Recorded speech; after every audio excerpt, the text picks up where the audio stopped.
Hey guys and gals, I got another one for you today. Today I'm in my Vengeance Tier 8 American Premium Medium Tank, and we're on Murovanka, which is going to be the point of the video.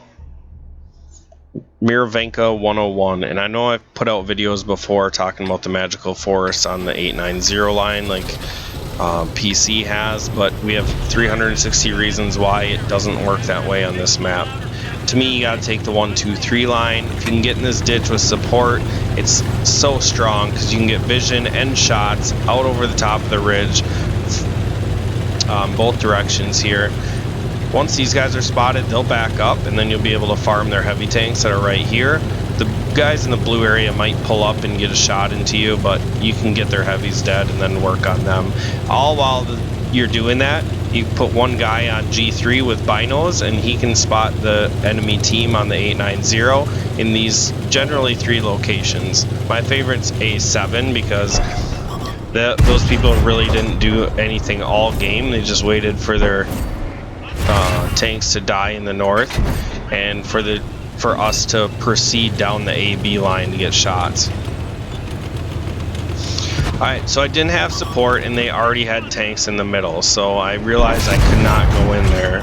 And if there was already, you'd have to be a little careful on these ridge lines. But arty shouldn't dictate how you play. Should dictate your positioning probably a little bit, but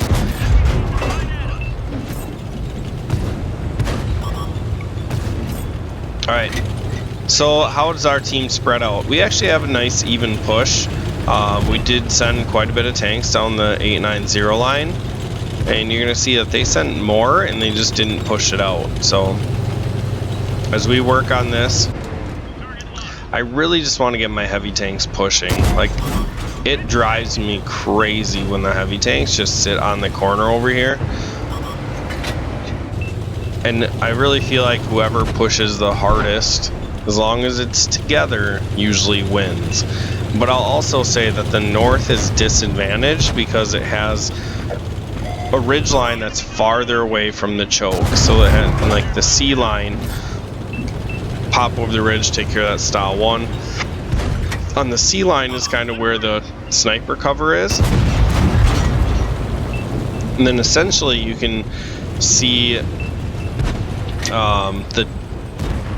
the heavy tanks that are sitting in D2 that I talked about earlier. They can also have tank destroyers covering them from like A2 or A3 in the way back. And it is kind of mirrored on this side as well. However, the G line is where the sniper ridge is at, and then most TDs will hide on the J line rather than the K line. So it's a little bit more compressed in the south, and I think it forces the south to push a little bit harder. But the north can definitely set up a better defense, in my opinion, as well. So we shut down the J-Pan 2, get a nice shot into the T-34-2 there.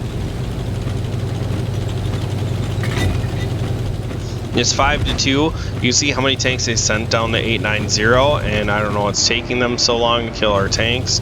Apparently our tanks are just doing a good job of making sure that they don't take it. And I really don't have shots in the middle, so I'm going to run up here and fight this Panther 2.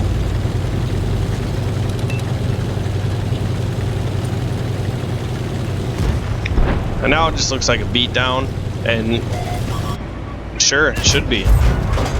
We sent more tanks to the one line, so we're going to take the high ground. They can keep the low ground over in the 890, and they haven't even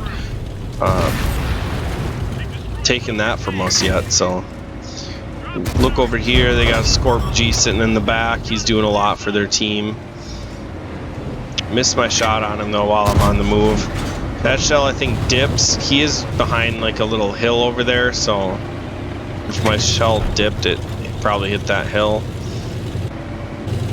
And now he realizes that he's not going to be able to hide, so he comes out here to get a shot on someone.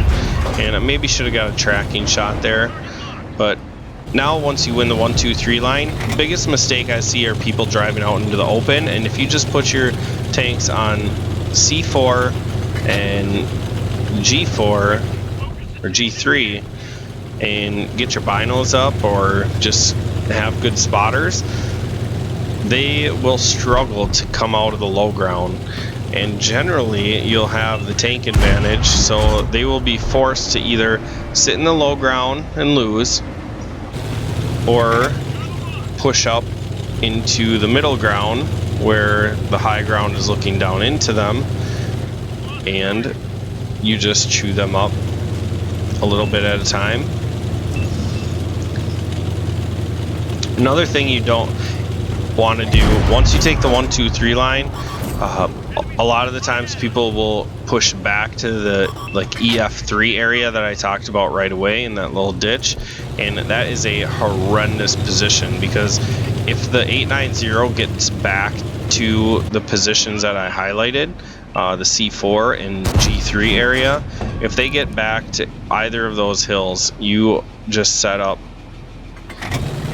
them to have good vision, good crossfires, and generally they're going to flip the map on you. So those two key positions, once you win the 1, 2, 3 line, you force them into coming over to you. Now there's only 3 tank destroyers left. Unfortunately I couldn't get any shells into the VTU,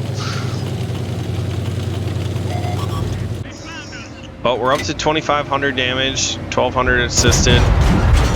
We got 3 kills, and I'm driving in front of an Iron Rain and a T-30, which is pretty dangerous, but I want to close the distance and open up a bigger crossfire gap. So now if they look at me, then my teammates should be able to shoot him in the side of the head, and when the T-30 looks over at the heavy tank, I'm going to be able to shoot him in the side of the head. My Conqueror takes him down after I shoot him. And as we push in,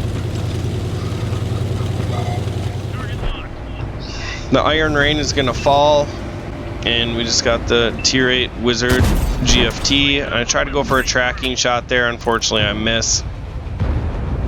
I didn't miss. I didn't break his track. By that time, I break his track, and I get all that assisted damage to go along with it. So 3,000 damage, 1,500 assisted. Nice game in the Vengeance. Isn't enough for an ace tanker. Let's check it out. All right, so we make a nice load of silver there, 105,000. It's only a level 1 Confederate with 3 kills. We do take top dog, and that's Murovanka in my opinion. Murovanka 101. Take the 1, 2, 3, set up your posts, make the low ground, push into the high ground, and game over. Make sure you like, share, subscribe, and I will catch you in the next video.